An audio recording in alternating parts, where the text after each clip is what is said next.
Good morning, folks. Good afternoon, good evening, wherever you're at in the world.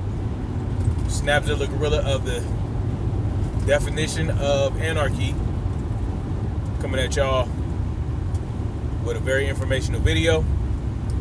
This one is in regards to the Anthony Fauci hearings that he had with the Senate. Okay. Now, this video I'm gonna play, he is going to say some very key things that I want you guys to pay attention to. I'm going to try to break it down and speak on what I believe is going on, based on what he's saying and based on just what we know going on right now, what we know going forward. Okay. So, without further ado, here's Anthony Fauci, the fork-tongued snake that we all have grown to love. Hold on.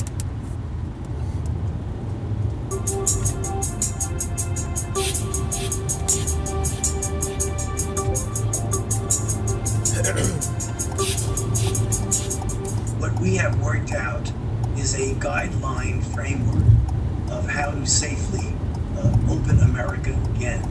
And there are several checkpoints in that, with a gateway first of showing, depending on the dynamics of an outbreak in a particular region, state, city, or area, that would really determine the speed and the pace with which one does re-enter or reopen. So my word has been, and I've been very consistent in this, that I get concerned if you have a situation where the dynamics of an outbreak in an area are such that you are not seeing that gradual over 14-day decrease that would allow you to go to phase 1. And then if you pass the checkpoints of phase 1, go to phase 2 and phase 3. What I've expressed then and again. Now, this is bearing in mind that they are assigning COVID-19 to people who have not been tested or who have not been confirmed to have COVID-19. A lot of these doctors are symptomatically diagnosing patients with COVID-19. And not only that, when a lot of these people die, it doesn't matter what they die from. If they are assumed to have COVID-19, or if they had COVID-19 at the time of death, then they are considered a COVID-19 patient. Bear this in mind when he talks about the numbers and he talks about the curve. If they're doing that, if they're doing what they say they're doing with these death classifications, there will never be a tapering off, or there will never be a bottom of the curve, because people will always die. And as long as they have that classification protocol that they're talking about, it will never reach the bottom. It will never bottom out. It will never taper off. It will never fade away. Okay? Just bear that in mind. And my question is, let's say people die, right? And they have COVID-19 antibodies, right? Meaning that they had the disease and got over it. Are they going to assign COVID-19 to that death as well? So we got to be careful about how we receive this information, okay? That if some areas, cities, states, or what have you, jump over those various checkpoints and prematurely... They jump over those various checkpoints that he's talking about, right? Meaning that they say, you know what? We need to get back to life as usual. We're not going to lock down anymore. In North Dakota or South Dakota, one of the Dakotas, they never locked down, all right? And they had like 14 deaths. They had 200 cases or something like that. Something ridiculous. They never locked down and never had the outbreak, okay? So really what this is about is, my question would be, what states are actually complying with the classification protocol handed down by the CDC and David Fauci himself? I don't know. Without having the capability of being able to respond effectively and efficiently, my concern is that we will start to see little spikes that might turn into outbreak. He says his concern is that he will see little spikes. I think it's his hope. I think it's his hope that we see little spikes of little outbreaks of this so-called coronavirus disease. Okay? So, bear that in mind as well. I mean, this guy, look at the notoriety he's gotten.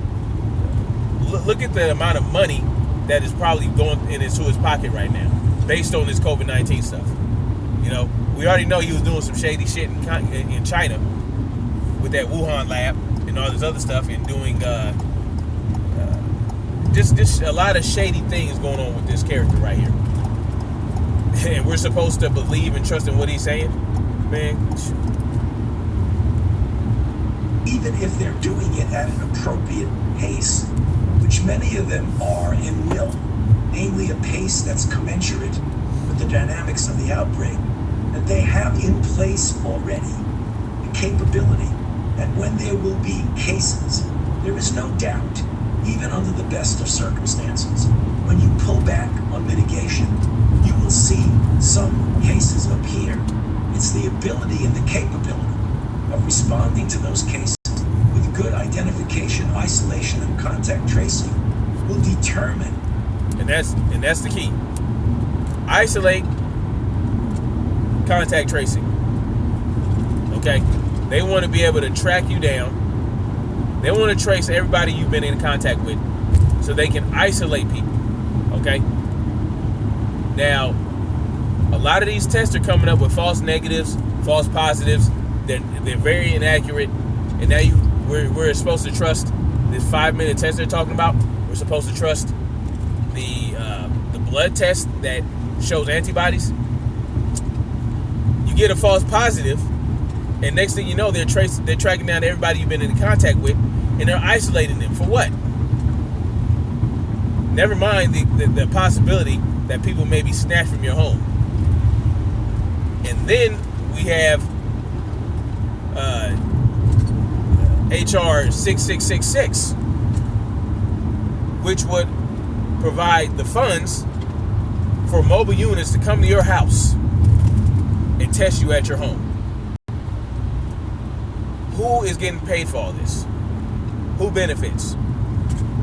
Well, look no further than this man right here, and many others like him, many others in his circle, Bill Gates, all these other people. You're talking about $100 billion that they want to spend on HR 6666. I'm not even going to talk about the 4 6s, okay? But let's take a look at what they're doing. They're throwing everything in our face. It will give them the ability to come to our house. It will give them the funds to come to our house in mobile units and test us, okay? And they don't need to put forced testing or mandatory testing in that bill because they already have it in the Model State Health Emergency Powers Act. It's already been enacted. It's already a law, right? A so-called law that they can, under a state of emergency for medical reasons, force vaccinate you, force isolate, force quarantine, and force test you. They don't need that in this bill. They just need the money. All right? Pay attention to that. I might do a video on HR 6666 later on. But, you know, in the meantime, you guys can take a look at that, look it up yourself. You need to go forward as you try to reopen America. So it's not only doing it at the appropriate time, with the appropriate constraints, but having in place the capability of responding when the inevitable return of infections occur. We have the coronavirus. You hear this? When the inevitable infections occur. When the inevitable return of infections occur, we need to have things in place to be better equipped to deal with it, right? And what are those things that he's talking about? Excuse me. Could it be part of the new normal that everybody's referring to? Look, this lockdown did nothing. Okay, if you believe in this whole COVID-19 thing and you buy into that, I will let you understand. I would like for you to understand that the lockdown did nothing to change the death rate. It did not affect the death rate. There are studies out that show that this lockdown has done nothing. Again, in North Dakota or South Dakota, no lockdown. Very minimal infections. Sweden. The WHO, the World Health Organization, is now saying that is the model. The World Health Organization is saying that Sweden is the model for how to handle these types of outbreaks. And what did they do? They shut down secondary schools, which, I have no problem with. But they did the social distancing thing at a minimum. Their businesses stayed open. People were still able to go to restaurants. People were still able to go hang out, go outside, go to the parks, do what they want to do. Okay? They had a choice. They could wear the mask or not. And, man, their death rate is now lower than I believe Switzerland. So let's take a look at that. But no, guys like Fauci, they're not going to tell you that, man. It's not of their best interest, and that's all they care about is their best interest. They don't care about us. They don't care about your health. They don't care about your children's health. Okay?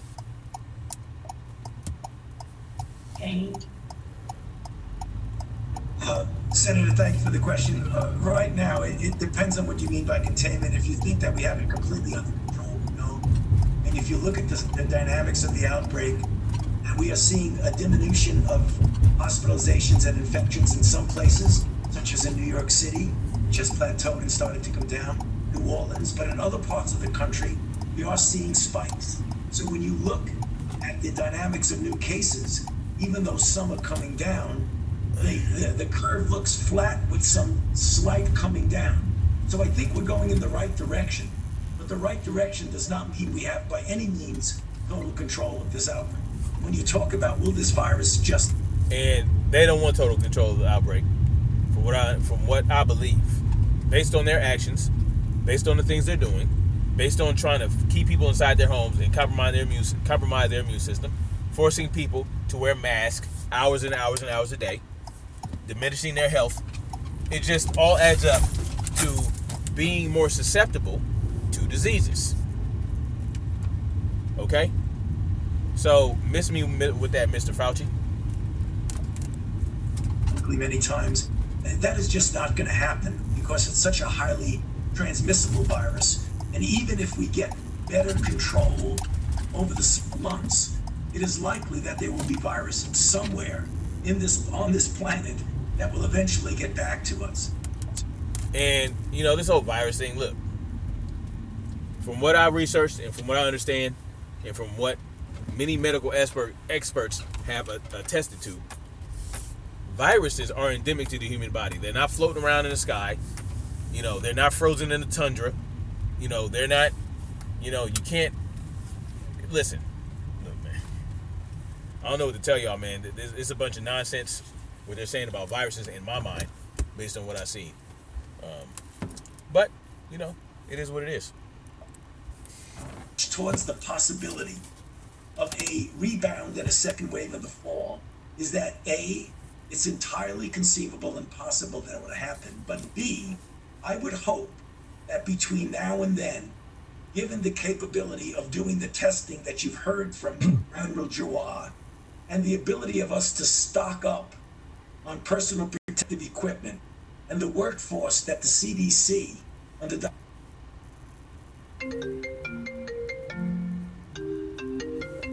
Hold on, I'm gonna have to do a part 2. You gotta let me know what y'all think in the comment section. Share, like, subscribe. I will get back to this.